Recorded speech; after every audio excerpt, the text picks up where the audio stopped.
Hello again. Time now to consider evidence in your learning and development. So the way in which you evidence your learning and development is going to be crucial within this module, and clearly there's going to be knock-on benefits in terms of you having to evidence your CPD for professional and or statutory body requirements. So this will be crucial to you, but will hopefully be significantly beneficial in terms of helping you to develop your evidential packages. So we're going to think in terms of why we need evidence, what actually constitutes evidence, and what we should think about in terms of presenting evidence that we do utilise. Okay, so clearly evidence in learning and development is integral to professional life. You also have to do it in an academic context as well, and clearly this module is a good example of that. But generally the basis of it is that it's required to satisfy the public, patients, professional bodies, employers, etc., that we are safe practitioners and that we are competent to practice. So there's a sound rationale for why we actually need evidence to support this. Clearly this module is a good example of that, and the evidence in this instance is that you've achieved the learning outcomes, fulfilled the assessment criteria to satisfy course tutors, external examiners, and wider than that, the university and the quality assurance agency, that you've reached a certain standard and a certain level. Now, in terms of what constitutes evidence, if you look at a dictionary definition, there's a couple here that are quite useful. One of them talks about evidence indicating whether or not a thing is true or valid, and that's quite good because that leads towards the notion of authenticity. And the other definition talks about the available facts or circumstances supporting or otherwise a belief or proposition. So two slightly different approaches there, but they're going to be quite useful in the context that we look at subsequently. So clearly what counts as evidence is very much context dependent. So there's a couple of examples here.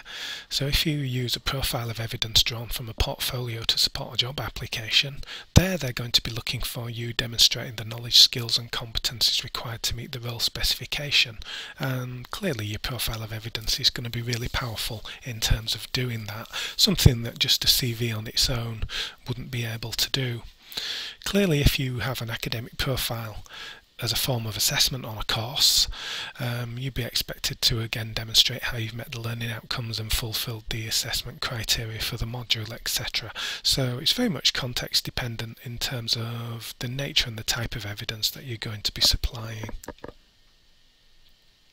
So evidence can take a number of forms, but broadly speaking you need to think of it in terms of two distinct categories. We've got direct evidence and indirect evidence. Not surprisingly, direct evidence, nice and straightforward. This is something that you've directly created or done or achieved yourself. Indirect evidence is information from others that support your claims, and obviously in general the direct evidence is preferable, but we'll explore that in a little bit more detail subsequently. Okay, so at this point in time, if you're starting to think, oh good lord, I'm going to have to evidence all of this professional activity that I'm undertaking, don't worry about it. You're all capable of doing it. You know, it's not something that's beyond you. I will share with you an example of a completed webfolio from a student who's been through the module and come out the other side, to show you ways in which they've actually gone about evidencing their CPD as well. So don't feel daunted by that. It's something that you're going to be able to do by the end of the module. Hopefully you'll feel a bit like that squirrel there, and that you've got a superhero that's emerged from within. So back to direct evidence. So we talked about this being something you've personally created or contributed to. The word "or" is significant in this context. You don't have to be the sole creator of an asset or an evidential inclusion or item of evidence. It could be something that you've worked with a number of people with, one or more people. It could be a team, but if you can prove you participated and contributed and what your role was, this still constitutes direct evidence. Now I'm sure you've all got lots of examples that you're going to be able to draw upon on this. So in a clinical setting, clearly a lot of the things that go on are around teamwork and often multidisciplinary in terms of developing things like patient information, that kind of thing. Key thing is to tease out the part you played in that. It's not always straightforward. That's particularly the case if you're starting to look for this stuff retrospectively in terms of looking back at things that you've done. So it is important to start and think about this prospectively, looking forward, the next time you volunteer your services for a project or something collaborative that you're involved in. Think in terms of how am I going to be able to evidence my inclusion in this and what I've actually done. So it's about getting into the mindset to start and think about collecting this. Okay, so if, for example, you're involved in a project to develop something like a patient information leaflet, for example, just including a copy of the leaflet and saying I contributed to this isn't necessarily evidence per se. Clearly you've got to do a bit better than that to actually evidence your contribution to it and that you did have an input. But if the working party kept minutes and records of participation, how actions were allocated and what tasks were undertaken by you, then including these and the leaflet begins to develop more of an evidential package, and that feels a bit more tangible. If unfortunately those records were not kept, then you could have something like a witness statement or testimony of your participation from a line manager or a project coordinator, that kind of thing. That would actually suffice. Okay, but it is hopefully getting you starting to think about the kind of things you might need to consider. In terms of indirect evidence, this is a little bit more tricky. This is where information about you is used and is used to support your claims. So here you've got to be careful that what you actually utilise is clearly linked to a specific claim or package of evidence that you're aiming to supply. It's important in this context to avoid things like supporting information and evidence from relatives or close friends where there might be a suggestion of bias, because that then kind of impacts on the authenticity and the value of the claim that you're making. So that would be something that would be important to consider.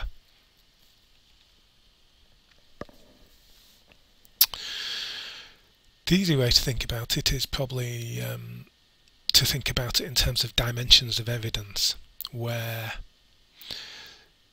Zubizarreta talked about the fact that you've got information from self, and we were talking about that in terms of that being direct evidence previously, information from others, and we talked about indirect evidence there as well, and ultimately what you end up with is tangible product, so that's the evidential package itself. So information from self could be a pivotal incident analysis, it could be reflective reports, case studies, personal development plans, a whole range of things. Evidence of assignments that you've done within modules and feedback that you've received, etc. Information from others, which could be constituted as indirect, could be feedback from appraisals, references from managers, that kind of thing. But in terms of a tangible product, you've got things like samples of selected work, such as assignments, articles you've produced, audit reports you've been involved in writing, any feedback you've written on students, peers, that kind of thing. So lots of different aspects you could consider in terms of the different dimensions of evidence. Things that you need to consider in terms of presenting that evidence to support the claims that you're making are really these four, in that the evidence needs to be authentic, it's got to be genuine, it can't be manufactured. If you're presenting something as direct evidence, it really has to be that. It's got to be authentic, it's got to be real. It's also got to be relevant. There's no point including things in evidence that are not germane to what you're trying to illustrate, or skills or competencies you're trying to evidence, or CPD you're trying to show that you've undertaken. Clearly it's got to be relevant.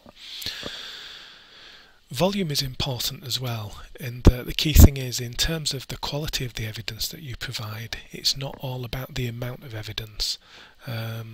It's about having the right piece of evidence and the right evidential package to support what you're trying to say. More isn't always better. Some of the best portfolios, web folios I've ever seen have actually been very small but perfectly formed, and the evidence has been carefully selected and chosen and well justified. So don't just go sticking everything in. It's really important that you utilise some judgment. It's all about shot selection in terms of the evidence that you choose. And also the level can be important as well. Normally when you're evidencing CPD for a professional or statutory body, the level's not important, but in the context of this module, it's a master's level module, level 7, so there are going to have to be parts of your portfolio where you're demonstrating level 7 writing and thinking. So in the context of this module, level's a significant factor to bear in mind. Okay, and that's just a little bit more detail about what we talked about there.